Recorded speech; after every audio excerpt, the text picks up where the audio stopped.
ناظرین welcome back. Programme چل رہا ہے کرنٹ افیئرز اور اس میں میرے ساتھ ہیں جناب ارشد خان صاحب, media coordinator U S A Pakistan عوامی تحریک, اور عمران قاسم خان صاحب. ارشد خان صاحب سے کہ آپ سمجھتے ہیں کہ ماڈل ٹاؤن لاہور میں یہ جو سانحہ ہوا اس میں پنجاب گورنمنٹ, صرف پنجاب گورنمنٹ یا پولیس کے علاوہ وفاقی حکومت بھی اس میں ذمہ دار ہے, اور کس حد تک ذمہ دار ہے؟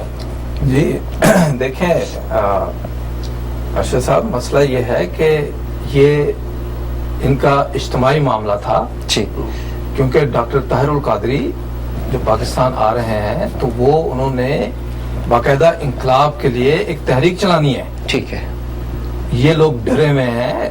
وفاقی حکومت کا جو سربراہ ہے ان کا وہ نواز شریف, اور یہ صوبائی حکومت کا جو سربراہ ہے ان کا بھائی شہباز شریف, اور ان کی پوری ٹیم, یہ پورا ایک ٹولہ ہے. یہ ٹولہ ہر وقت ان کے گرد رہا ہے, دونوں بھائیوں کے گرد رہا ہے, اور یہ باقاعدہ آرگنائز طریقے سے کام کرتے ہیں. یہ لوگ جو ہیں دو طریقے سے کام کرتے ہیں. یہ جو پورا گروپ ہے جس میں اسحاق ڈار, اقبال احسن اقبال, کیا نام ہے اس کا, یہ صدر رفیق, یہ آپ کا کیا کہتے ہیں خواجہ دوسرا جو ہے اپنا جو وزیر دفاع ہے جی, خواجہ آصف, اور یہ عابد شیر, اور یہ سارے لوگ جو ہیں انہوں نے اپنے جو جیسے پالتو ہوتے ہیں وہ اس طریقے سے رکھے ہوئے ہیں. ان کا کام ہے کہ یہ ٹی وی پہ آتے ہیں, یہ لوگوں میں جاتے ہیں, یہ ان دونوں بھائیوں کے لیے ڈیل کرتے ہیں, یہ ان دونوں بھائیوں کے لیے جھوٹ بولتے ہیں. یہ جھوٹ بولنے کی مشین ہے, انتہائی بے شرم لوگ ہیں یہ لوگوں کے آنکھوں کے سامنے جھوٹ بولتے ہیں. آپ ایک واقعہ دیکھ رہے ہوگے, آپ وہاں دیکھ رہے ہو تو یہ آپ کے سامنے جھوٹ بولیں گے, اور آپ ان کو دیکھ کے حیران ہو جاؤ گے کہ یہ کس ٹائپ کے لوگ ہیں. تو یہ ایسا نہیں ہو سکتا کہ یہ اس کے اندر وفاقی حکومت جو ہے بری ذمہ ہو.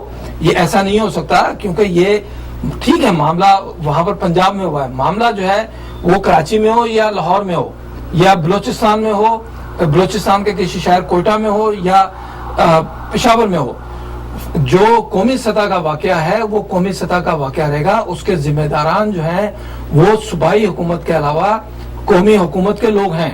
تو یہ اس چیز کے ذمہ دار ہیں نواز شریف اور یہ ان کا بھائی, جو اب یہ بیٹھ کے سر لٹکا کے پریس کانفرنس میں کہہ رہے ہیں کہ جی میرے خلاف اگر کچھ ثابت ہو جائے یا کچھ ایسا ہو تو میں استعفیٰ دے دوں گا. انہوں نے کیا استعفیٰ دینا ہے, یہ تو سوچ بھی نہیں سکتے استعفے کا, ان کو تو پتہ ہی نہیں استعفیٰ نام کی کیا چیز ہے.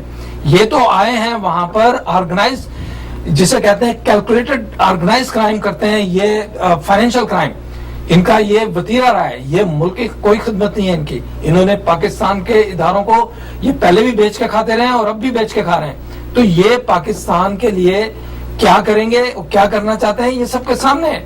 دہشت گردی ان کے دور کے اندر ہوئی, ہمارے بھائی بیٹھے ہیں, اور نہ جانے کتنے لوگ جن کے کسی کا باپ, کسی کا بھائی, کسی کا بیٹا, کسی کی بہن اس دنیا سے ان لوگوں کی وجہ سے چلی گئی ہے. آپ یہ کہتے ہو, ابھی جب کراچی ایئرپورٹ کے اوپر یہ جو دہشت گردی کا واقعہ ہوا اس میں کہا جی کہ یہ راہ کرا رہا ہے, یہ موساد کرا رہا ہے. یہ تو ہمارے دشمن ہیں, وہ تو کرائیں گے. آپ کی سیکورٹی کہاں تھی, آپ لوگ کیا کر رہے تھے؟ آپ نے ایسا میکنزم کیوں نہیں بنایا کہ وہ جو جب گھستے ہیں تو اب بغیر کسی جھجک کے آپ کے علاقوں کے اندر کیمرہ بیس میں گھس گئے, جہاں سب کے سامنے ہی ہے کہ وہ گھستے چلے جاتے ہیں. آپ کا لیپس کیا ہے, آپ اتنے طاقتور کیوں نہیں ہے؟ اس لیے کہ آپ کی تمام جتنی بھی نظریں ہیں وہ قومی خزانوں کے اوپر ہے. آپ نظریں ملک کو بچانے کے لیے یا ملک کی سیکورٹی کے لیے نہیں ہے, اداروں کو بچانے کے لیے نہیں ہے. آپ کے ساتھ سارے لوگ ملے ہوئے ہیں. یہ پورا ایک گروپ ہے جو باقاعدہ پاکستان پر اس وقت قابض ہوا ہے, اور یہ کسی بھی انقلاب کو یہ دیکھنا ہی نہیں چاہتے. ڈاکٹر طاہر القادری کا انقلاب کیا ہے, وہ کون سی ایسی چیز, کوئی نئی چیز کہہ رہے ہیں؟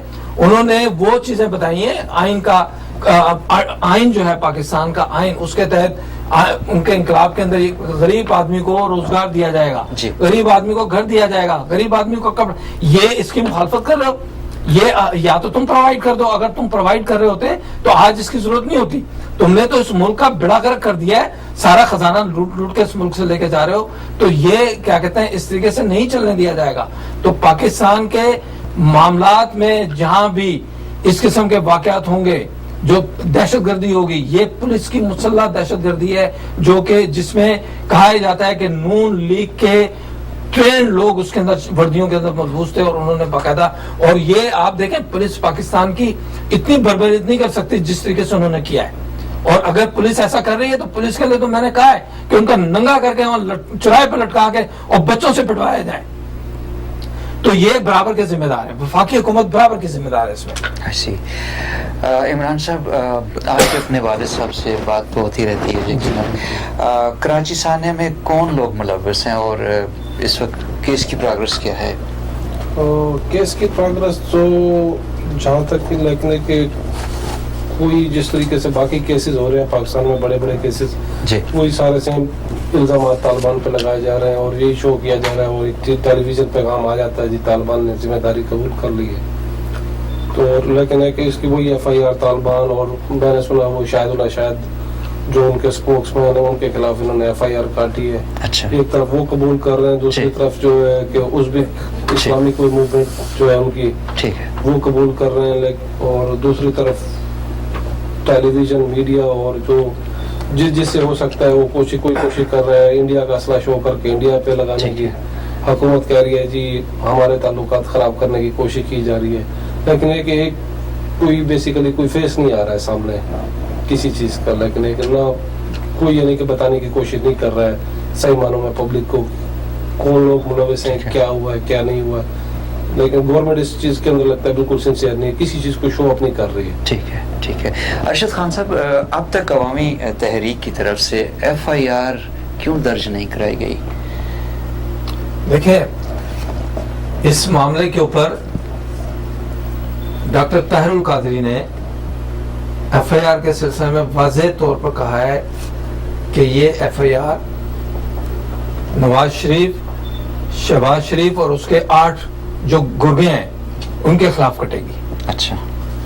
اور انہوں نے اپنی آمد سے پہلے, اس واقعے سے پہلے, انہوں نے وہاں سے بیٹھ کر پاکستان پہنچنے سے پہلے, ابھی تو نکلے نہیں ہیں, تو روانگی سے پہلے 1 ہفتہ پہلے انہوں نے کہا تھا کہ اگر مجھے کچھ ہوا تو یہ لوگ ملوث ہوں گے اس میں, یہ ذمہ دار ہیں, ان کے خلاف ایف آئی آر کٹے گی.